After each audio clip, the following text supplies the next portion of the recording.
If you need innovation, if you need knowledge workers, that is a terrible way to lead people. The most important thing for knowledge workers to be productive is a combination of autonomy and flexibility. Welcome to the Innovation and Compliance Podcast, part of the Compliance Podcast Network. Join us every week as we talk with industry innovators who are making compliance to help business run more efficiently and, at the end of the day, more profitably. Here's your host, Tom Fox. Hello, everyone. This is Tom Fox back again with another episode. Today, I have with me Dr. Gleb back. And if you've listened to this podcast over the years, you know who that is. But Dr. Gleb, could you tell us what you're up to these days? Sure. I'm the CEO of Disaster Avoidance, experts like last time, focusing on helping folks make wise decisions about the future of work. Last time we talked, I was focusing on the pandemic and the implications and pivoting for that to not make decision mistakes. Now my focus is hybrid and remote work. So that's what I'm focusing on. I've helped 19 organizations transition to the future of work, including organizations like the Fortune 200 high-tech manufacturer Applied Materials, large insurance company nationwide, and other organizations like this. So that's what I'm focusing on. And it's all described in my book, Leading Hybrid and Remote Teams. So again, Leading Hybrid and Remote Teams, available on Amazon and elsewhere. So the reason we are visiting today is you wrote a very interesting article that was published in Forbes.com entitled Elon Musk's Back to the Office Order Will Undermine Tesla's Future. And when I read the article, I'm not quite sure what I was expecting, but it was very different than what I was expecting. And you spoke really about culture, about trust, and a variety of issues that many of the listeners to this podcast have to deal with on a daily basis. So I asked if you would come on and talk about this article and really some of the, I thought, important insights you had from the article. Maybe we could start with what drove you or led you to write this article. I saw that Elon Musk ordered all workers back to the office because, as he claimed, and I'm quoting here, they pretend to work, unquote, and then another quote that they're phoning it in, unquote. So basically that they're being really unproductive, and because they're unproductive, he wants them back in the office. So that's the claim.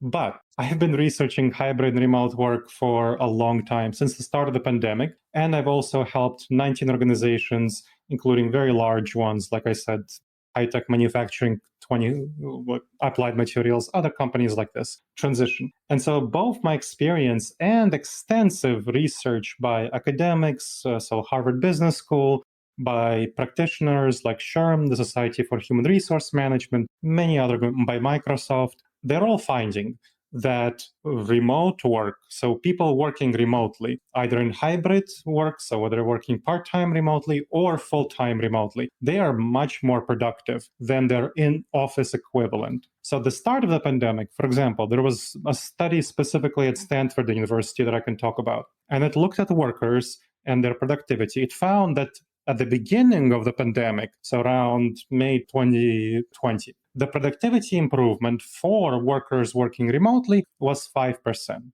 So they were 5% more productive. And why is that? Well, it's understandable. They don't have to do the unpaid labor of the commute, so they don't have to go to the office, and they're willing to work more because they're not doing that. 2, they can focus more on do more productive activities because they're not interrupted.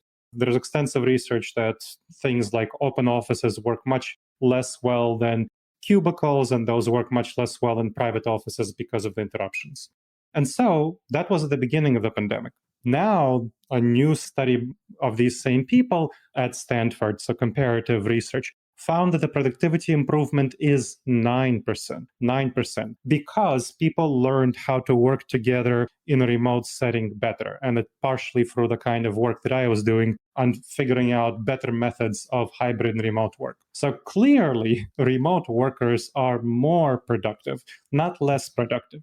And what Elon Musk is claiming about remote workers pretending to work is completely not true. It's just not the fact. And so that's what really drove me to investigate the issue, what's going on at Tesla, and write the article. So when I read or heard of his remarks and then read them in various journals or newspapers, I immediately thought of a top-down command and control approach to leadership. What are your thoughts on whether that can be successful in 2022 or even beyond? Well, it can be successful in only very narrow settings. So if we look at research, command and control efforts can be successful in an effort that's piecework based, where people need to do small tasks, not high productivity workers, low paid. So something like an Amazon warehouse, where it's very strictly disciplined. You don't need to be highly skilled, or kind of a manufacturing job where it's kind of on the line production that you don't need to do much work. Command and control can actually work fine there. But if you need innovation, if you need knowledge workers, that is a terrible way to lead people. The most important thing for knowledge workers to be productive is a combination of autonomy and flexibility. Micromanagement in the style that Elon Musk is talking about is terrible. Additional things that Elon Musk said about them pretending to work and phoning it in, he said that they need to be at work because they need to be visible. He needs to see them, and others need to see them. So they all need to be seen. This sort of opticon, like all visible, micromanaging, looking over your shoulder experience is terrible for innovation and creativity. It shuts down ideas. It prevents people from being innovative and creative. And so that is a big, big problem. We know clearly that autonomy is what helps knowledge workers be productive and creative. The other thing that struck me about his remarks, Dr. Gleb, was the trust factor. It clearly indicated to me that Musk does not trust his employees. And when you're an employee and are told you are not trusted, that seems to me to be taking you down a very dangerous road around your overall corporate culture. What are your thoughts around employee mistrust and the destruction of a positive corporate culture? Indeed, that's what micromanagement is about. You micromanage when you don't trust. So Amazon clearly doesn't trust its workers in its warehouses. And it has reasons to not trust them because they're not particularly highly paid, not particularly highly skilled. They're very willing to leave their job. And so there's a lot of surveillance and control. And there's a reason to not trust them. So that's very well known. But when you're at a company like Tesla, which requires a lot of innovation, a lot of creativity, a lot of autonomy, that lack of trust speaks to what's called the illusion of control. So that's a cognitive bias, a dangerous judgment error, where we tend to overestimate the extent to which we control external events. It's especially prevalent in more authoritarian executives who really want to dominate, control their employees. They believe that having employees visible, present, guarantees productivity, which is really not true. If you look at research on in-office employees, they work much less than the full 8-hour workday. So, for example, there was a study showing that they only work from 36 to 39% of their time. The rest of the time is spent on other activities, like checking social media, chatting with colleagues about non-work topics, even looking for other jobs, which a lot of people at Tesla will be doing. So this is the result of mistrust. When people are disengaged, regardless of whether they're in the office, they're not going to work. When people are engaged, they will work more and they will work more productively. When you show them trust, mistrust, that lack of trust that Elon is showing by claiming that people are pretending to work and phoning it in will seriously undermine collaboration, innovation, and retention at Tesla. And I'm happy to bet on that. If we could maybe flip it, what do you see as some of the best practices in this area? So what you want to do, the crucial thing you want to focus on is engage employees and help them have appropriate autonomy and collaborate well together. So here's a really good practice if you want innovation. Traditional brainstorming has a number of benefits. And one of the benefits is synchronicity. So the synergy is where you're able to have ideas that are inspired by the ideas of other people. Another benefit is social facilitation. So when you're in another room, ideas are flying, you are motivated and engaged. And so your ideas are inspiring others and you're engaging with other people's ideas. So that's fun, that's engaging, that's great. But this modality of traditional brainstorming in the room has problems. One of these is called production blocking. So it's when you have an idea, but when other people are talking about their other ideas and you aren't able to get a word in edgewise, well, you start forgetting your idea. And so brilliant ideas are forgotten. So that's production blocking. Another is evaluation apprehension. So when people are afraid of voicing ideas because they're afraid of what other people think of them, for sharing ideas that might seem too out of the box or implicitly criticizing other people. A much, much more effective methodology that works great either in person or fully remotely or in hybrid settings is called asynchronous brainstorming, virtual asynchronous brainstorming. So what that involves is you separately, not synchronously, not at the same time, but asynchronously, you separately from each other generate ideas about the topic of the brainstorming and then input them into some kind of digital tool like Google Forms, or if you want a more visual tool, Mural. And a good way to do it is doing it anonymously, which addresses the evaluation apprehension. People aren't scared because nobody's going to call them out. They don't know whose idea it was. And it addresses production blocking because your idea generation and inputting is not blocked. So that's the first step. The second step is looking at that list of ideas, cleaning it up a bit, and then voting on the best ones and comments as well. And again, anonymously. So you're not afraid of evaluation apprehension. So the person with the lower status in the group and the highest status in the group don't have to worry about it. And they just vote on the ideas. So you vote on each ideas and you also comment on ideas. And then the third step is to have a meeting and talk about which are the best ideas, which should clearly come through by now by voting and by commenting. You can generate revised versions of the ideas now that you saw them and commented on them. So that talks to synergy. You're synergizing with other people. And of course, that's social facilitation. So you tap into those benefits of traditional brainstorming. That is a very effective methodology. So I was talking about applied materials. Let's talk about that. I was giving a presentation to 400 global senior leaders of Applied Materials, which is a global organization that's across the world, a Fortune 200 organization, high-tech manufacturer. So 400 leaders, this is the strategy kickoff session for the CEO to plan a strategy for the next 5 years ahead. So the first session. What I did was, without any prep, so these people didn't know anything about asynchronous brainstorming. What I did was I had them, everyone, gave them forms, had them all generate ideas about how to use asynchronous brainstorming in the upcoming strategic planning session. And they generated right there over 80 ideas for where they can be using these techniques. And this is all in the context of less than an hour of a presentation. This was pretty short. And they really benefited and they found that this was brilliant. They found this was very helpful. I got a testimonial from the Chief Human Resources Officer about how much it was valuable for them and how they're integrating this technique into their work. This is the kind of benefit that you can get. You would never get that from traditional brainstorming, 400 people from across the globe generating 80 ideas in under an hour. This is great. So this is an example of a technique that works really well in fully remote settings. You can use it for hybrid teams or even in-person teams if you're sitting separately. And that is the reason why productivity improved from 5% at the beginning of the pandemic to 9% now, because we learned how to work better in remote and hybrid settings, including by using techniques like the virtual asynchronous brainstorming, which I have an article in Harvard Business Review about.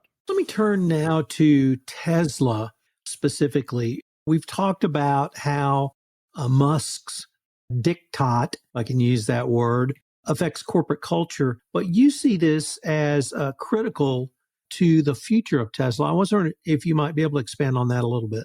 Of course. So for the future of Tesla, let's think about what will happen. Who will stay at the company and who will leave? You have a lot of workers who are working remotely, who are not the factory workers on the job. They are the innovators, the creators. They are the research and development staff, the software engineers, these sorts of folks. And they have plenty of job opportunities elsewhere. So for example, I mentioned Applied Materials. They can hire a lot of the research and development folks that Tesla currently hires. And they are looking. They're in the semiconductor manufacturing business. So believe me, they hired something like over 20% of their staff during the pandemic. That's over 5,000 staff. I don't remember the exact numbers. So that they are looking. Amazon is looking. Amazon right away told Tesla workers that, hey, we would like to welcome you to work here. Not Amazon allows its workers full remote work. Again, Applied Materials allows its workers flexibility with remote work. 3M allows, again, another high-tech manufacturer, allows a lot of flexibility for remote work. Another of my clients is the Information Sciences Institute at the University of Southern California, and that is where research and development folks from Tesla can go.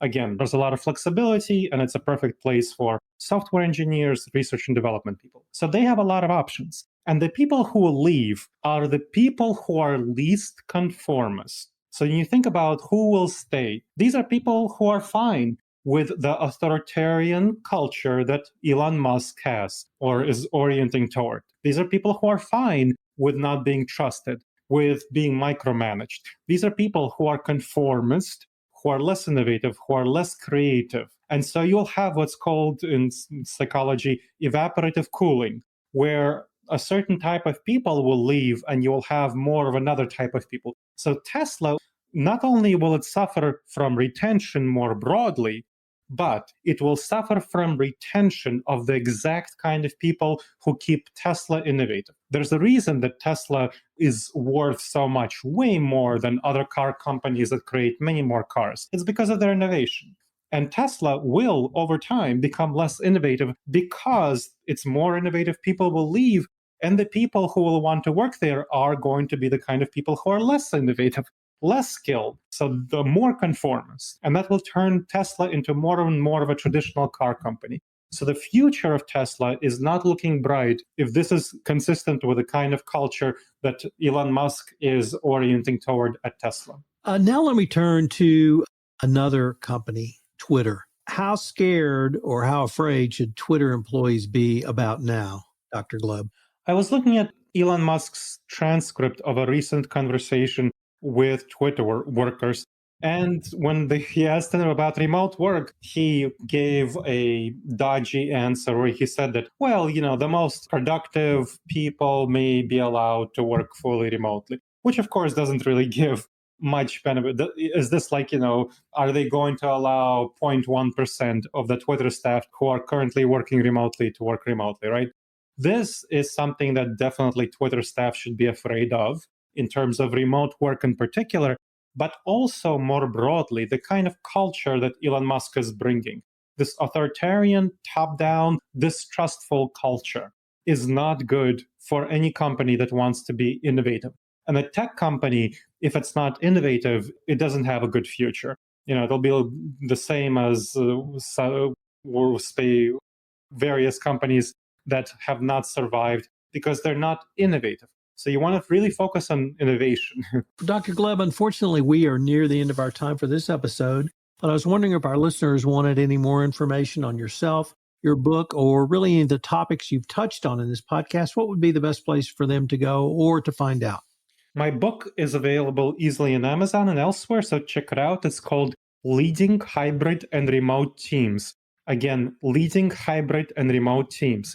It's also available at disasteravoidanceexperts.com/hybrid. That's my website. You'll find out a lot of information about the book, and from there you can find out about me. You can also go directly to disasteravoidanceexperts.com/subscribe to get an assessment on making the wisest decisions on the future of work and a course, and this is all free, making wisest decisions on the future of work. So again, that's going to be disasteravoidanceexperts.com/subscribe. I'll be happy to connect with anyone on LinkedIn. Tell me that you heard me on the show when you send the connection request, so I accept it.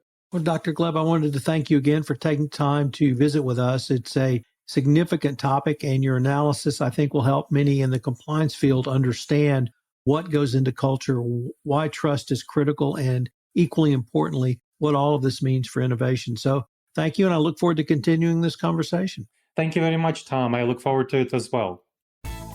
If you want to stay up to date on the latest innovations in compliance and help your business run more efficiently, subscribe to this podcast and help spread the word by leaving a review.